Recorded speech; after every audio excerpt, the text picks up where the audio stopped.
ரொம்ப மகிழ்ச்சியான ஒரு தருணம். மீண்டும் ஒரு முறை என் தம்பியோடு பயணப்படுவதற்கு வாய்ப்பு கிடைத்தது.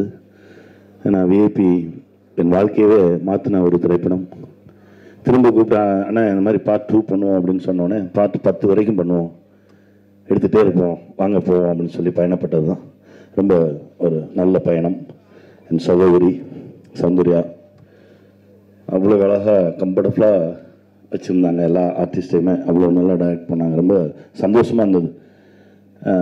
ஒர்க் நடக்கிற மாதிரியே தெரியும், ஆனால் நடக்காத மாதிரியே இருக்கும், ஆனால் எடுத்துகிட்டே இருப்போம். ரொம்ப சந்தோஷமாக இருந்தது. ரொம்ப நன்றி உங்களோட ஒர்க் பண்ணது. ஷான் நான் ரொம்ப ரசித்த பலமுறை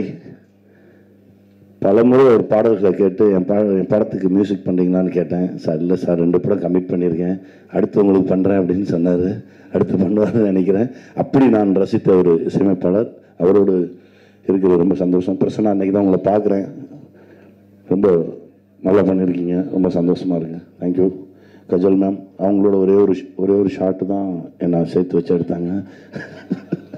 அப்பா இந்த படத்தில் அப்பா பண்ணீங்க, அதனால ஒரு ஷாட். அப்புறம் அருமையான தயாரிப்பு நிறுவனம் சகோதரர்களோடு இணைவது ரொம்ப மகிழ்ச்சி. சரி, நானே கேட்குறேன். கண்ணியண்ணா, நீங்கள் உங்களுடைய காலாப்பட அனுபவம் பற்றி சொல்லுங்கள்.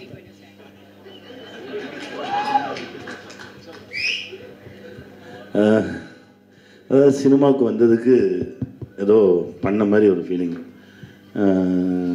சாரோட படம் பார்க்குறதுக்கு நான் சிவப்பு மனிதன் ஒரு படம் வீட்டில் காசு கொடுக்க மாட்டேன்ட்டாங்க. அந்த தேட்டரில் போய் முறுக்கு ஊற்றுட்டு 15 நாள் 60 ஷோ கண்டினியூஸாக பார்த்தேன், வீட்டை விட்டு ஓடி போய். அப்படி பார்த்துட்டு கிளம்பி வந்து எங்கெங்கேயோ ஓடி இன்னைக்கு அவர்கிட்ட போய் நின்று அவர் என் தோளில் கை போட்டு ஒரு டைலாக் பேசுகிற மாதிரி ஒரு இடத்தை இறைவனும் தம்பி ரஞ்சித்தும் இவங்கெல்லாம் கொடுத்துருக்காங்க. அப்படின்றது போதும் அப்படின்ற மனநிலை வந்தது அன்னைக்கு. அந்த முதல் ஷாட் முடித்தோடனே நான் வீட்டுக்கு ஃபோன் பண்ணி சொன்னேன், ஓகே இனிமேல் கிடைக்கிறதெல்லாம் போனஸ் அப்படின்னு சொன்னேன். அந்த அளவுக்கு ஒரு மனநிறைவு கிடைத்தது எனக்கு. சொல்லிட்டேனே, போறாமையா இருக்குன்னு.